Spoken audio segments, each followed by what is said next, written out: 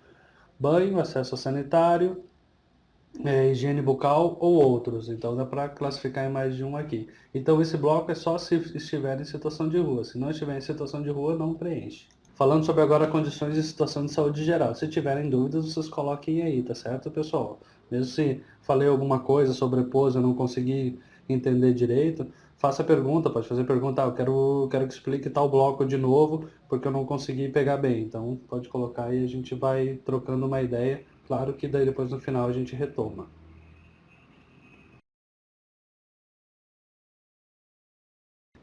Acabaram de me orientar aqui que eu estou falando muito rápido.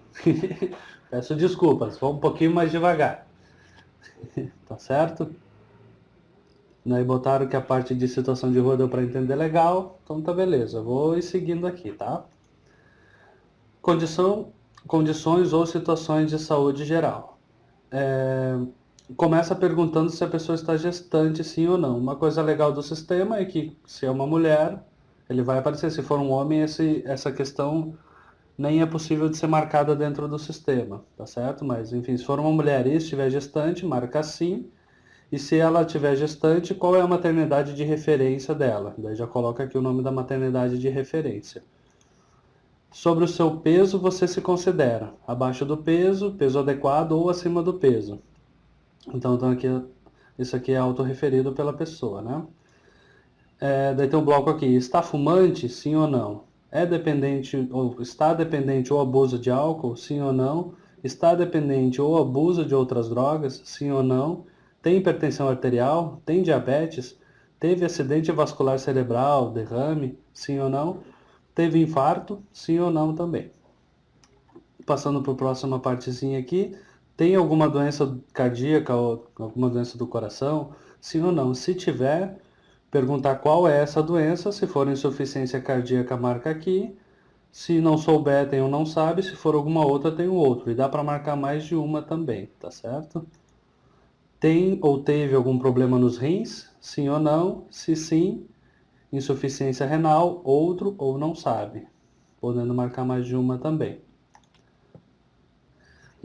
Seguindo mais um pouquinho então.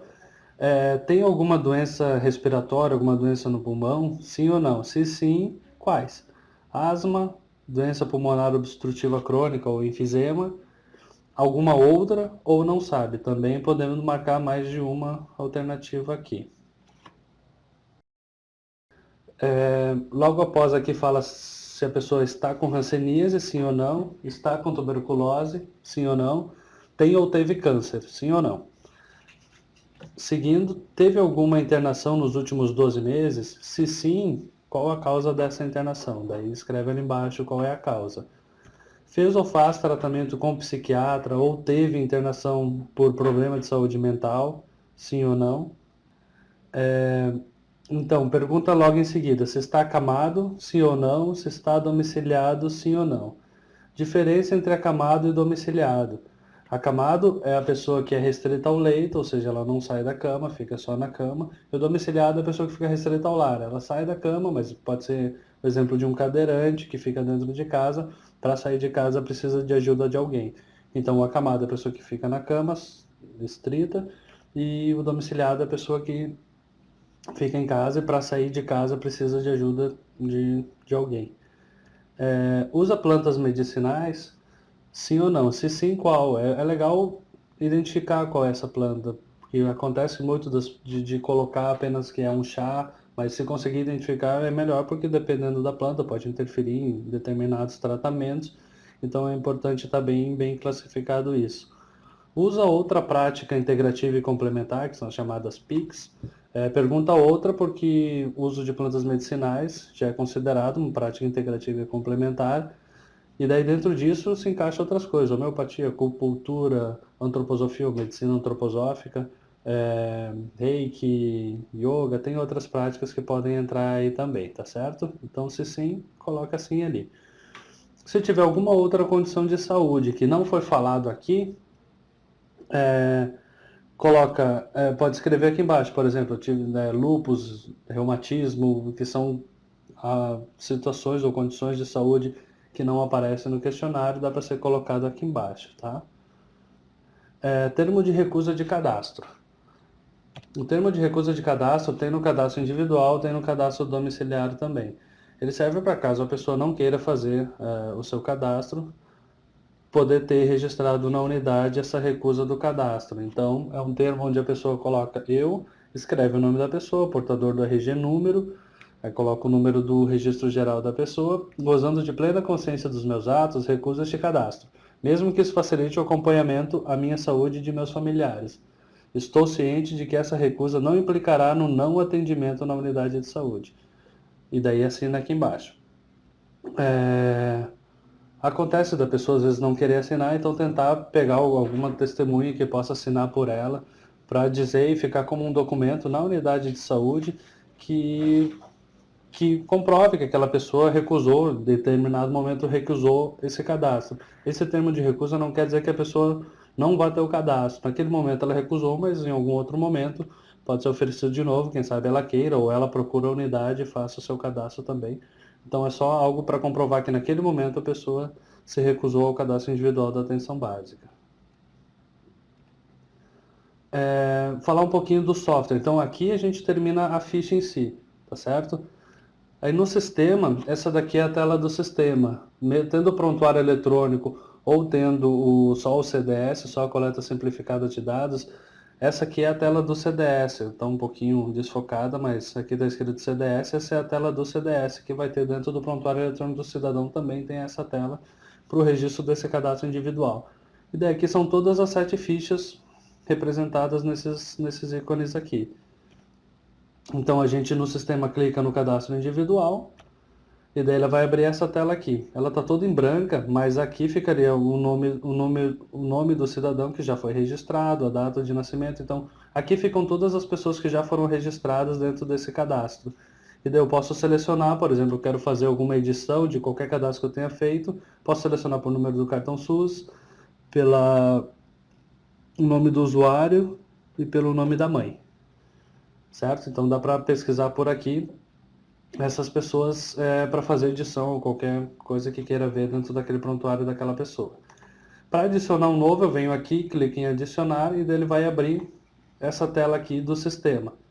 Está um pouquinho desfocado, não sei se vocês estão conseguindo ver legal, mas aparece assim a tela e é aqui que a gente faz o registro. O registro, ele é fiel à própria folha. Então, todos os campos que tem na folha tem aqui e isso facilita muito para a gente fazer o registro. No final da folha, tem o salvar aqui, que é onde eu vou salvar tudo que foi registrado. E daí vai cair nessa tela aqui de novo, só que com o nome da pessoa que a gente registrou vai estar aparecendo aqui nessa linha aqui, tá certo? E assim sucessivamente vai colocando todas as pessoas que forem sendo adicionadas no sistema. Isso daqui é a tela do site do DAB, né? dab.saude.gov.br/portal dab/esus.php. Se quiser um jeito mais fácil de chegar, é só jogar no Google ESUS, que vai estar lá o site do DAB e consegue acessar aqui também. Por que eu quero mostrar essa tela? Porque aqui, nessa telinha aqui, tem o material de apoio. Aqui estão todas essas fichas, incluindo daí a ficha de cadastro individual, né? Tem as 7 fichas aqui, material de apoio, alguns manuais, tem tudo aqui. E aqui também que faz o download dos programas e todo o sistema de controle da atenção básica está por aqui, do controle do ESUS, tá certo? Aqui é a tela que quando a gente clica no material de apoio, vem para essa tela aqui. Daí aqui aparecem as fichas de atendimento, aqui estão todas as fichas de atendimento, e aqui tem alguns documentos norteadores que, enfim, que ajudam aí no uso do ESUS, do ESUS AB. E aqui está o meu muito obrigado. Meio desconfiguradinho, mas está aí. Aqui está o meu e-mail, se alguém quiser mandar um e-mail, mas também tem o do Telesaúde. E qualquer pergunta pode ser mandada para o Telesaúde, pela plataforma do Telesaúde para ser respondida também. Botei de novo aqui o site do ESUS, tá certo?